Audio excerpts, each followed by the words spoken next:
Hey yo, how about some more Bretflix and chill? Why not? I've been on the last couple streams. I've been talking about wanting to play through Resident Evil 4 again, and so here I am. I'm gonna play through it. You know, make a couple people watch me do it. See if it's something you guys are interested in. This is just one of my all-time favorite games. Oh wait, what am I doing? Cancel loading. I hit new game. If I was cool, I would probably play through professional, but I consider myself pretty good at this game. And I say this is one of my favorite games, and I've beat this game dozens of times, but I've never actually beaten it on professional mode before. I tried to do a playthrough. I tried to do a playthrough of this game on professional like a year ago, like my first real attempt. But which one should I want to do? I think special one is when Ashley, she's wearing the tight white pants. That's usually kind of how I go by, like which costume to wear is whatever Ashley's wearing because, well, I mean, you know why. I'm gonna go with special one. But yeah, I tried to do a playthrough of this game on professional about a year ago, and I actually got through it pretty well. I mean, like I said, I'm decent at this game, but soon after, the news was out the main issue I had is when I came across a part on the island, pharmaceutical like the military island, when your buddy like Mike or whoever shows up in a helicopter and helps you out. When I got to that part, it was like right after the Krauser fight. I didn't have. I'm gonna skip this. I didn't have enough ammo really to do that part, and so I just kind of got stuck. And I tried to do it so many times, and I just couldn't beat it. And eventually, I sort of just gave up. I mean, since I'm gonna stream this playthrough, maybe I could have tried to do professional again and see if I can make it past that part. But whatever. I'm just gonna stick with normal for now. Maybe I'll do another playthrough a different time. Sir? Maybe I'll do professional then. Professional's really not that much harder than the normal mode, I found. When I was playing through it. I mean, it's kind of weird I say that because I literally got stuck and couldn't make it past a certain part. But I just feel like if I had enough ammo, or at least I think on that playthrough I did have actually a decent amount of ammo, but it was all shotgun ammo. So like I couldn't, shoot the dudes throwing dynamite at me or shoot the guys who are shooting their crossbows at me. I tried to round people up into groups so I could use my shotgun against them, but I just was really struggling and I couldn't do it.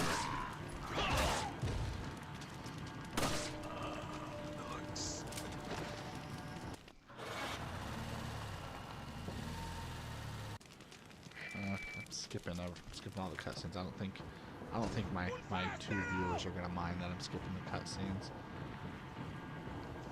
If anyone watching actually really wants to watch the cutscenes, let me know. I'll let them play out. Yeah, I feel like if I gave it another shot, I could beat this on professional. But I'm usually not the type of person that really tries to like challenge my. Oh, how did that not hit him? Yeah, I don't really care to like try to beat games on the hardest difficulties or anything. A lot of the time I find that the really hard difficulties aren't as much fun because, games are typically balanced with the normal difficulty in mind. And so I've found that in my experience, playing every game on normal is usually the best way to play it. When I play games, I don't necessarily look to be challenged. Because, I mean, if that were the case, then I would probably never play this game again because I've played through it so many times that it's not a hard game for me. Always gotta help the dog. I'm not a monster. So usually when I play through this game, I'm not like, oh, I should do it on professional for the challenge. I really don't care to challenge myself. I come to this game because I really like the atmosphere. I like the action elements. I love doing like all the precision shooting and everything. Sorry, I just got a text on my phone, so I was reading that. Yeah, so that you know, I did start a professional playthrough just because, I don't know, just to say I've done it, or just kind of to mix up the experience a little bit, because since I have played through this so many times, it's kind of hard to play through it again and just still feel the same sort of excitement. So I thought maybe I'll try a professional playthrough. Maybe that would spice it up enough, and it didn't feel terribly different. You know, like resources were usually a bit lower, enemies had some more health and stuff, but it still mostly felt like the same game.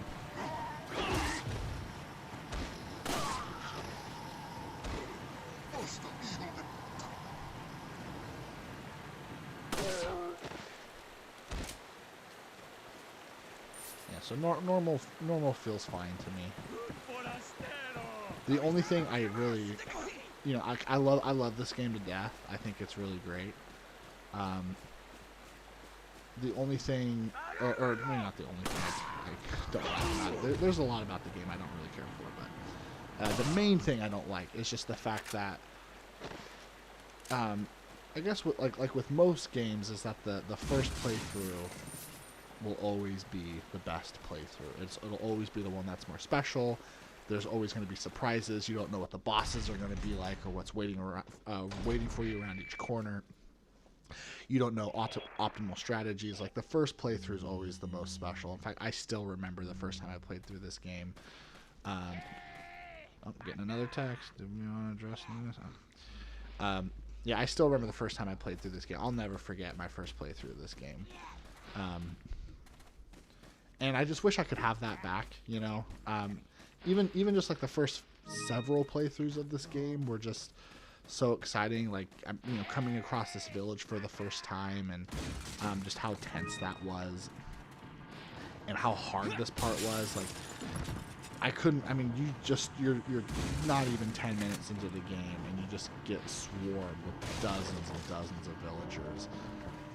It was so tense, so scary, and so difficult to pass. And now it's just like, it's just nothing. I get to this part, and I'm kind of as numb to it as I was with like the very first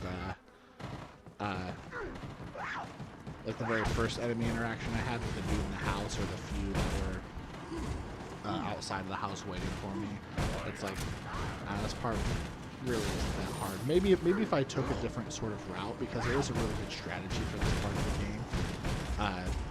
You know, you just do exactly what I'm doing right now. Come up here, get the shotgun, collect some goodies. Usually what I'll do is I'll just kind of chill right in this spot for a little bit. You gotta watch out for that chainsaw guy. He can one-shot you, but I just kind of chill here until I get overwhelmed. It doesn't take much. But then that house right there, that door I'm aiming at, when things get too hectic up here, I'll jump out the window. Oh. Okay, so I got a little too hectic. Yeah, so I'll jump out the window. Run over here. And then you can block up the door to buy yourself a couple more seconds. Turn around. I missed it. What'd I miss? I clearly did miss it, because I'm not sure what you're talking about, Mo. But yeah, an optimal strategy for this part of the game, and really for any part of the game, is to just bottleneck all your enemies. Kind of put your back against a wall so no one can get you from behind. And then like I said, if you can, just bottleneck dudes. Use your shotgun. I really got some organizing to do here.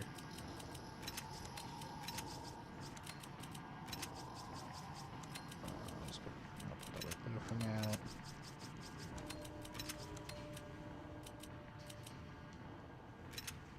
Yeah, that's fine for now. You missed all of it. Dang it, I must have. You see, Mo, this is why I don't want you in my chat. I want you sitting right next to me, really at all times. So you could have pointed that stuff out to me as I missed it. So yeah, so then I'll just chill here in this room, and then whenever the door opens, just blow them out with a shotgun. There's a timer on this part. I think it's you have to kill either like an X amount of enemies, or survive for like 4 minutes or something. Yeah, do that. Got a grenade.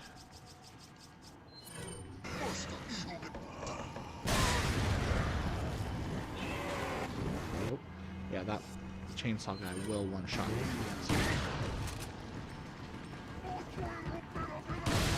I do have limited ammo, so.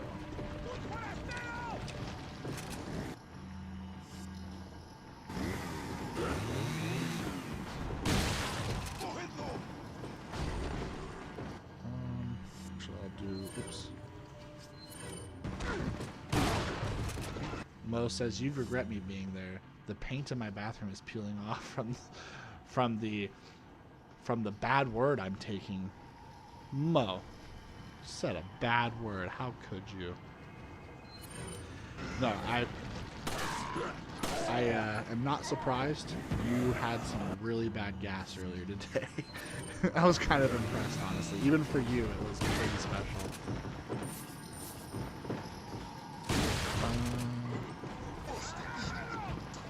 Sure, there's a shotgun shell just on one person. I will use a shotgun shell on this guy. The diarrhea might be considered chemical warfare. I think I made a comment earlier today. I'm just like, man, the things Andy always adds to the conversation is just totally invaluable. Oh, this guy might get me.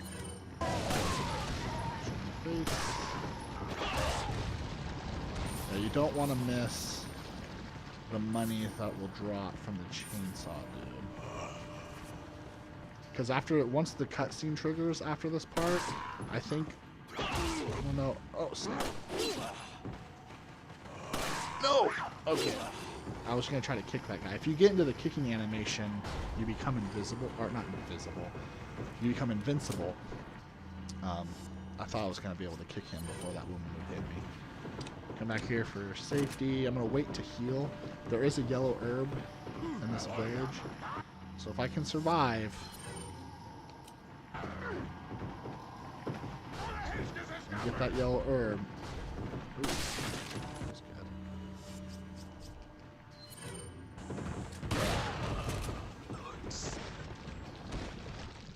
Smoke that herb. Smoking the herbs in these games is what heals you, so that is very good advice.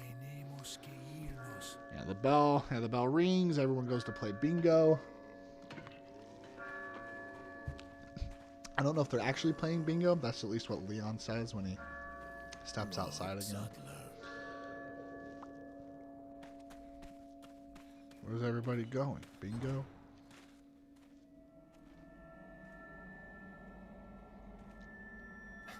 Where's everyone going? Haha. See, I know this game because I can quote it before it says its lines. Okay.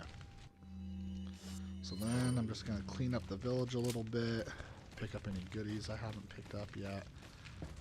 Yeah, I don't know if when Capcom made this game, I don't know if they really intended for you to do what I had done, where you just kind of box yourself up in that room in there. But I think that what they really wanted you to do was have to run around this little village here and really be stressed out about dying. But I don't know. Maybe it was intentional. You know, they gave people a little easy way out. Alright, yeah, so I got the yellow herb now. Mix that there. Raise my max health.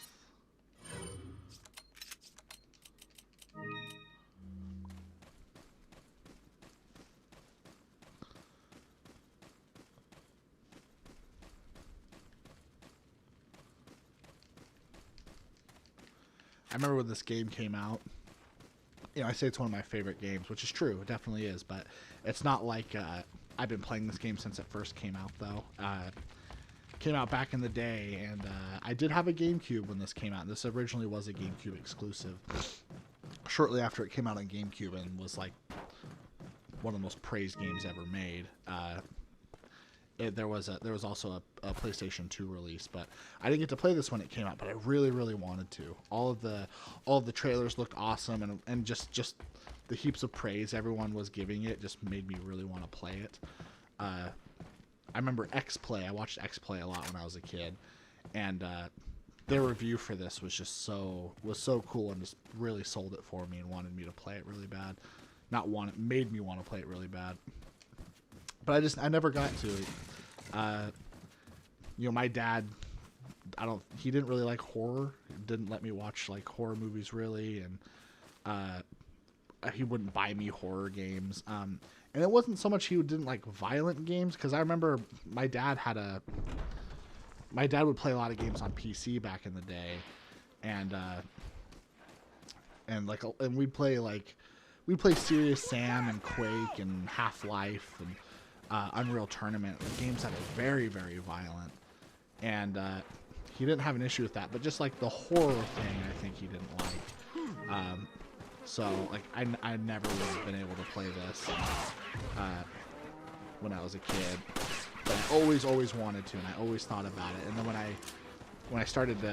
when I was living on my own finally, and I started to like collect game consoles and video games. One of the very first things I did when I got a GameCube was snap. I couldn't hear that guy behind me. One of the first things I did when I got a GameCube was get this game and play it, and it didn't disappoint. I had years of anticipation for this, and it was haha. Oh, sorry, chicken.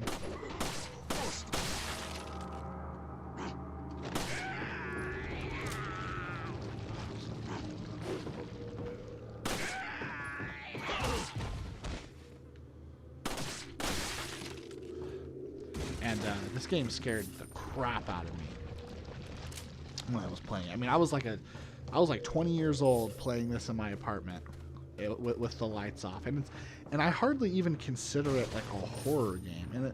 And maybe that's just because I've played it so much, and there aren't any more scares left for me. But I consider this an action game, and it scared the hell out of me when I was playing this alone. Like, I even remember having like dreams that I was being chased by monsters and stuff from this game. It's kind of pathetic now that I look back on it. But I mean, it's not a horror. What am I looking at? Is there something over there? It's not like a horror game in the way I typically think of horror games. I still think it's like scary just because of how tense it is. It's just such a good action game that all your encounters can be really intense. And I guess that was really it. I mean, there were some really big jump scares that got me, just like walking into a room and not knowing what was going to be in there, and like later when you're in the village I was just in, when you return to it with Ashley and it's raining, like that was really scary. And since the game is just so challenging all the way through, like even though you get much better at aiming. I mean, the aiming in this game is really hard to get used to, because it's over the shoulder and you don't have like a traditional like aiming reticle. It's definitely hard to get used to. You get good at it, but I mean, when you first pick up this game, you're gonna hit almost nothing, and that's really tough, because this game really is all about precision.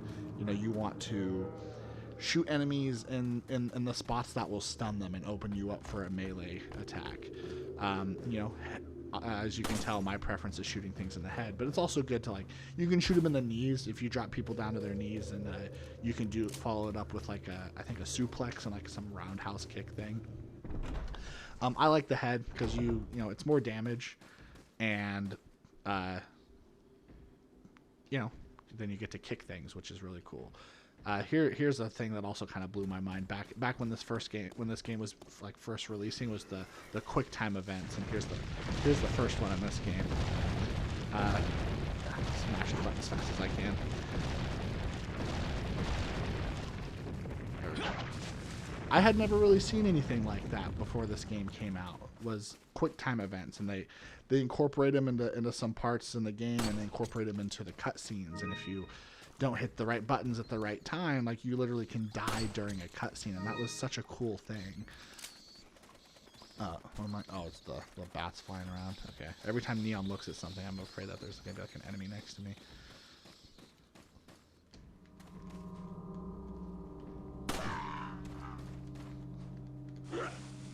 Yeah, now quick time events, they're kind of a meme now. People really hate them. I mean, as do I, mostly just because of how poorly they've been implemented in a lot of games. Dang it. I'm trying to shoot the TNT. But how poorly quick time events have been implemented into games since this game. It's, in fact, other Resident Evil sequels being some of the prime examples of how not to do quick time events, especially number 6, where it's just so freaking... Oh, that was nice. But it's just so freaking packed with them at times that don't require them, and it's very, very annoying. Really interrupts the flow of gameplay. And here it's sparse enough to where, like, you kind of forget that they're a thing. So when they come about, it's like, oh snap, yeah, I gotta do this now. I need to mash this button, or I need to press a combination of buttons at the right time, or I die. Like, it's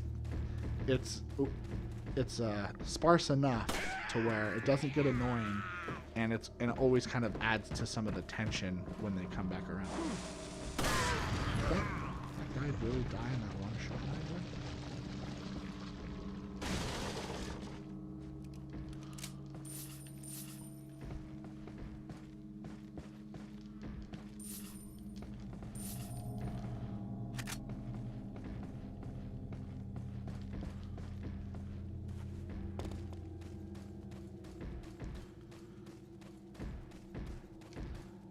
Yeah, some of the quick time events in Resi 6 are just so irritating. I mean, that's a game that already isn't very good on its own, and then you have to play out entire sequences with hitting just random buttons as context sensitive actions.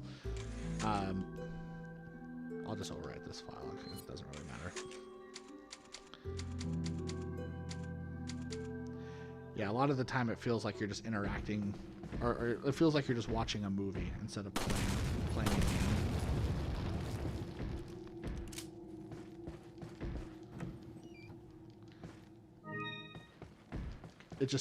I hate how it takes control away from you. I think the more that games do that, the more annoying it is. One of the strengths I think that the Breath of the Wild, Legend of Zelda has is nearly everything takes place during normal gameplay. That you always have access to your same moveset, and that nothing is context sensitive. I think that really heightens immersion. No. It makes you feel like you constantly have agency no matter what is going on. Oh, okay. Snap. I have only one. I just tipped over the soda that I'm drinking, and it's all over my desk now. I just soaked my mouse. Oh, man. Perfect. Soaked some very important mail. That's wonderful. What? You know what? I'll just clean it up later. I think it's all on my desk, so, I don't see it dripping anywhere. That's fantastic. Spilled a sugary drink. Now would be a good time to clean it up because I just hit a save point, but I'm streaming. I gotta I gotta keep my one fan entertained. I know, big time gamer foul right there. Amateur move. I was looking at the screen, reaching for my soda because the cutscene started, and I reached way too fast and tipped it over. Now you have an excuse for the other sticky stuff on your desk. Oh man, it's even on my brand new monitor. I'm gonna wipe this off. I'm just gonna use this sleeve in my coat. Oh god, fantastic.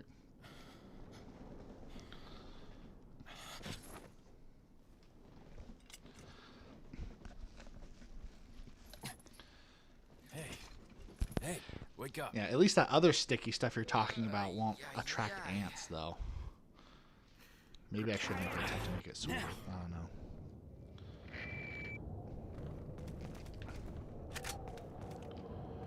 What was I talking about? I feel like I was... Oh, yeah, I was talking about QuickTime events and stuff. And yeah, that's one of the best things about like Breath of the Wild is the fact... Andy Mo says, ever heard of cum ants? I haven't. I have not. Those would probably terrify me, though. I don't even want to find out about those. At least not the hard way.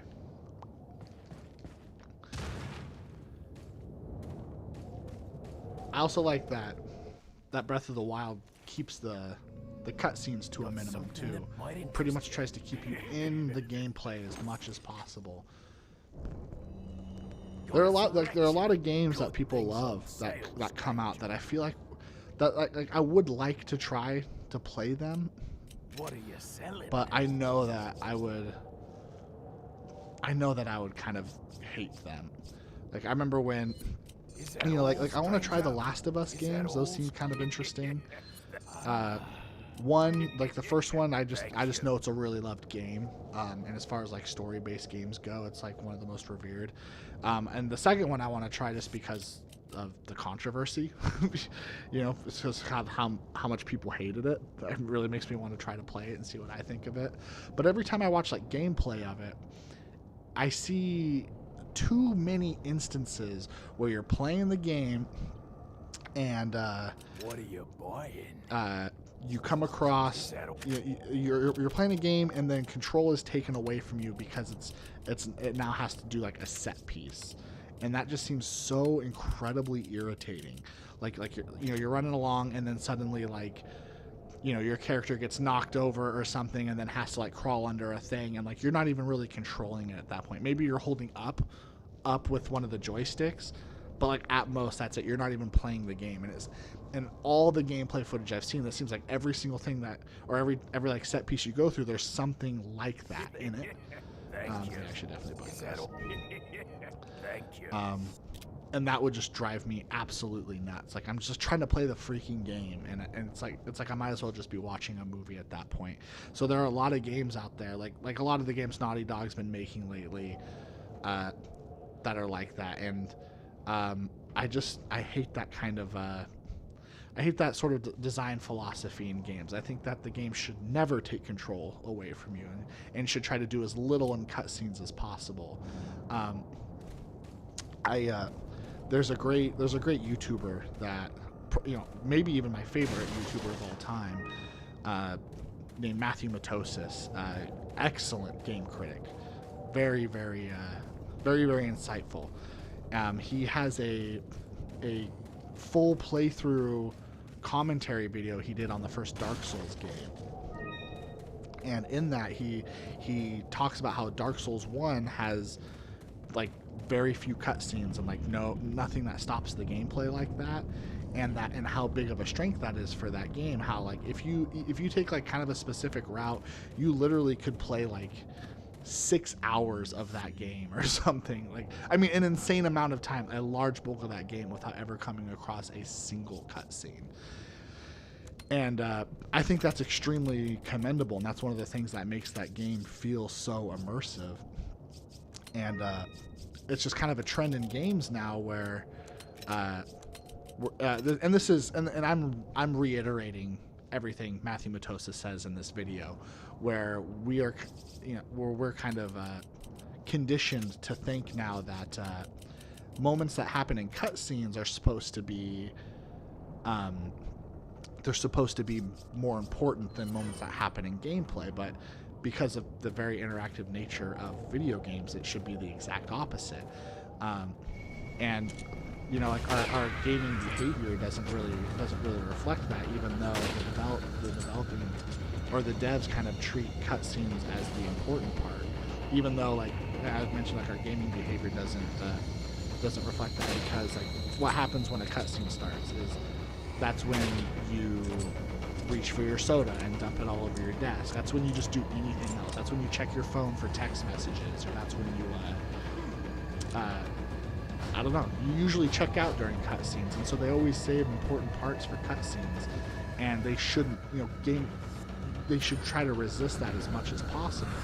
Some of the best moments, and you know, I mentioned in Breath of the Wild, are like the serpents. You know, seeing the flying serpents around Hyrule, and just how much the impact of discovering those would be weakened if discovering them happened in a cutscene. You know, the fact that you discover them during gameplay,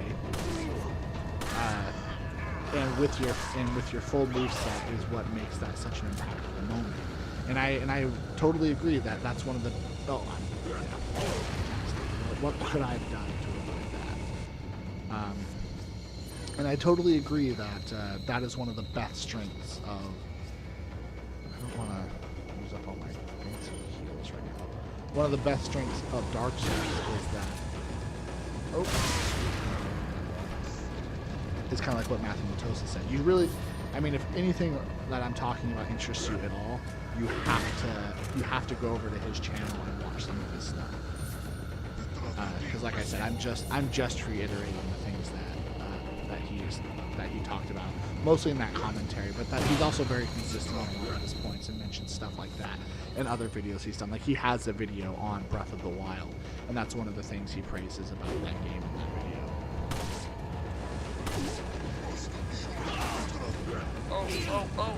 Close. I think since I was in the hurt animation from that axe I took, it saved me from the explosion.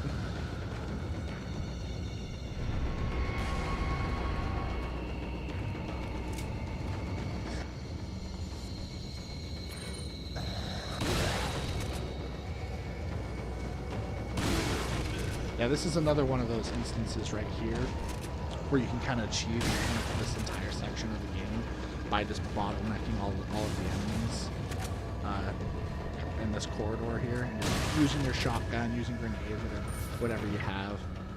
I'm running low on shotgun ammo. I might be able to cheese some of these dudes with the rifle.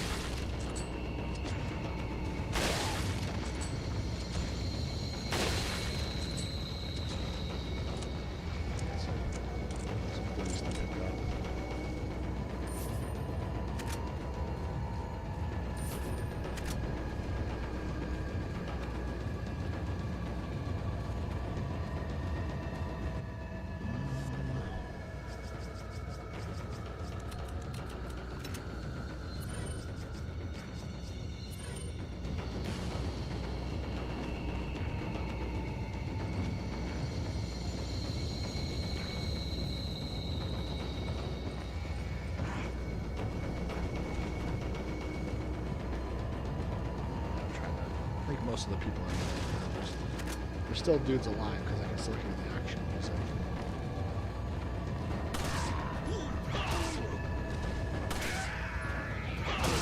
These are twins.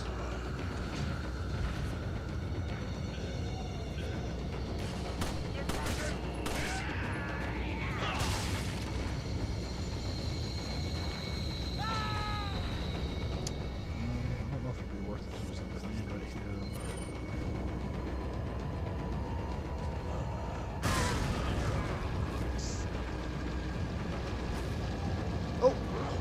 Okay, cool. I didn't realize there was more dudes.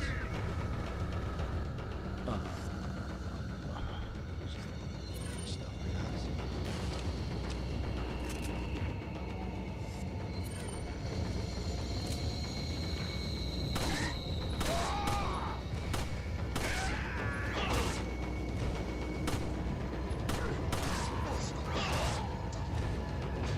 I really want to get down from here, but there's too many people out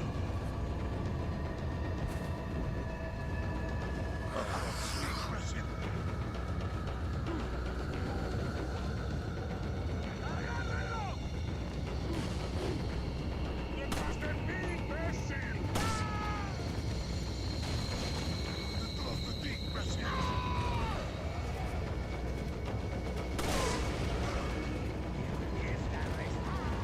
said is one of the best things about this game is even when you get really good at it, it's still not terribly easy. Like, I mean, I've gotten pretty close to death a couple times already. Missed a lot of shots. One of the most important things about any game isn't necessarily how. I mean, well, obviously, I was about to say it isn't how good it is, which yeah, that's not a cheat. But one of the most important things about any game is how playable it is. You know, a big debate that people have online is that one. Well, the big debate people have online about video games is content, like the amount of content a game has to offer in relation to its buying price. So you see a lot where people are like, oh, it's a good game, but it was really short, so it shouldn't have been worth $60. Now, that makes sense. It does, and it doesn't at the same time. I feel like both sides are very valid, where it's like the amount a game is worth should reflect the amount of content you have in the game. Or people say that there is no relation between the two things, and I sort of get both sides in that, because combine with that, and because obviously if you're gonna spend $60 on a game, you want to get your money's worth. You don't want to spend $60 and then be completely done with the game in however much time. Now, the amount of content a game has will bolster the value, but also, like, even if a game doesn't have a lot of content, but you can still play it over and over and over again, that I also think can make up for it. I mean, replay value, I don't know if you could consider that content, because you're experiencing the same content over and over again. I don't know if replay value would really count in the category as like more content. Probably not. But that is what kind of bolsters the value of things. And one of the best things about this game is it is very long. It has some extra modes and stuff. And it has like a lot of goodies to try to collect. And what is actually doing damage to me when grabs me? It's just the fact that he's choking me or something. I got the heal. Oh, I was.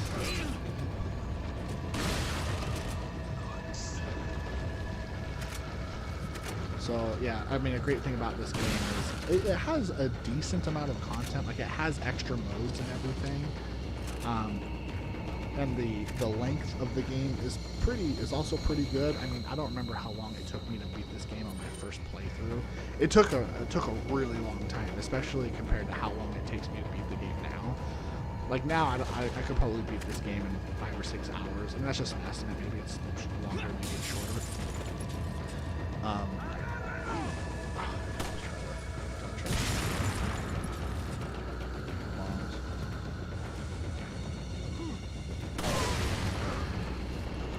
But the main thing that saves this game is just how nearly endlessly replayable it is. So the main campaign may only take me 5 or 6 hours to beat, but I can play through that campaign, and I have played through that campaign dozens and dozens of times. So, if you were to try to make a case that this game doesn't have a lot of content, that wouldn't mean much to me, because the content that it does have is so enjoyable, even on repeat playthroughs. Though at the same time, I have criticized games in the past for being too short and not having enough content for the price. I remember a game I got for free on my Xbox years ago was an indie game. Was an indie game called Gone Home, and it's a story-based game. you show up at your house, like it's like you come home to visit or something from college, and you show up at your house and people, like, everyone's gone, you don't know where they went, so you search the house to try to find clues as to where people may have gone, and it hints towards, like, maybe there was some, like maybe the house is haunted. It's kind of like a horror game at first, and then you find out that nothing sinister really happened, and that your sister was, like, gay or something and ran away with her girlfriend, and it's like, oh, okay, whatever. Nothing. Everyone's okay. Everyone's safe. Spoiler alert. Maybe I should have said spoiler alert beforehand, but I remember that game. I played through it and I was like, wow, that was really cool. I mean, I was able to beat it in one sitting. Even though I'd never played the game before that or even heard of it up to that point, I was able to beat it in like 45 minutes. And that was with, exploring rooms and kind of backtracking a lot because, oh, maybe I missed something. Maybe I missed a clue somewhere. I don't need my shotgun out. And it's only 45 minutes. And I remember thinking, like, well, I'm glad I got that for free, because if I paid money for a game that took me 45 minutes to beat, I'd probably be really irritated by the fact.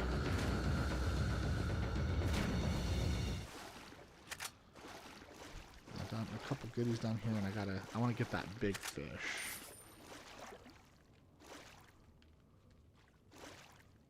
I don't know where it is. I thought there was like a large bass down here you could shoot. I guess maybe either way I'll still take the small ones, because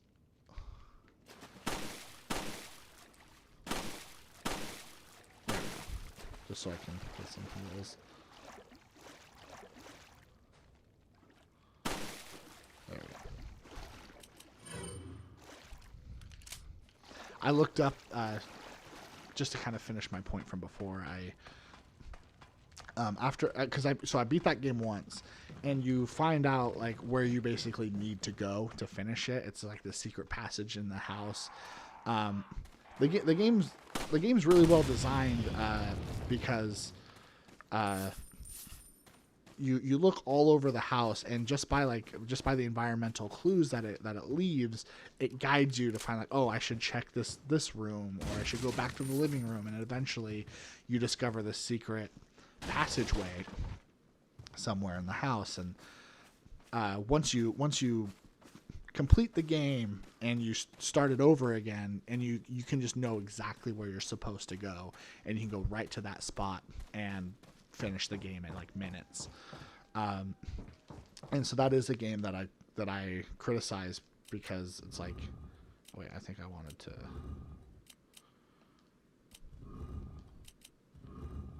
That's what I want to do. Then go left.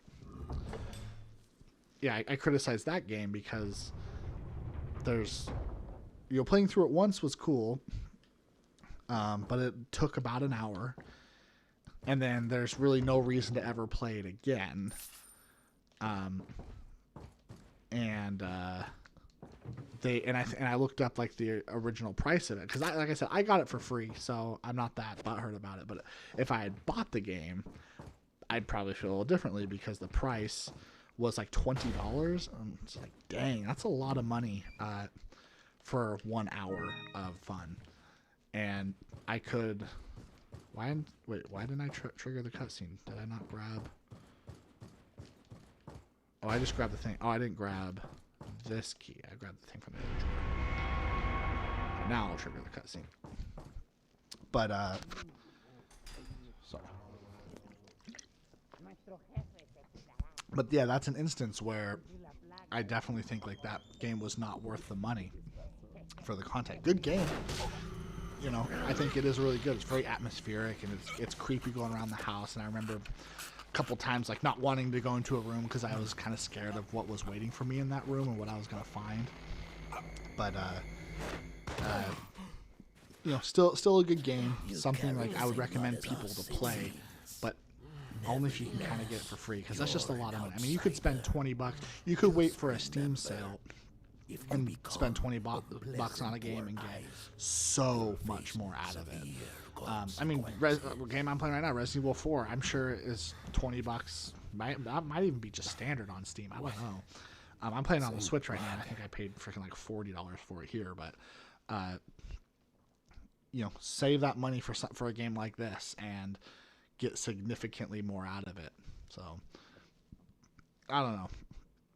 It's a debate. People fall on a lot of different sides on that one, and I'm kind of in the middle. I think it can go either way. I think that it can be a fair criticism if you literally experience everything the game has to offer in less than an hour. Like, the game maybe should cost 99 cents. I get, like, obviously developing that game cost probably too much money to where they couldn't charge as little as 99 cents. Like, maybe $20 is really what they needed to in order to get like their money back on it, and I can respect that, but just as a consumer, like, that's not something I ever want to spend money on. So anyway, this might be a good place for me to stop. I have a lot of soda I need to clean off my desk, and I need to do it well because I don't want ants in here. So that was fun. Next time maybe I'll continue Resident Evil 4 again, and yeah, the ending is the hardest part, and I never know what to say, so I'm just gonna click the stop stream button right now.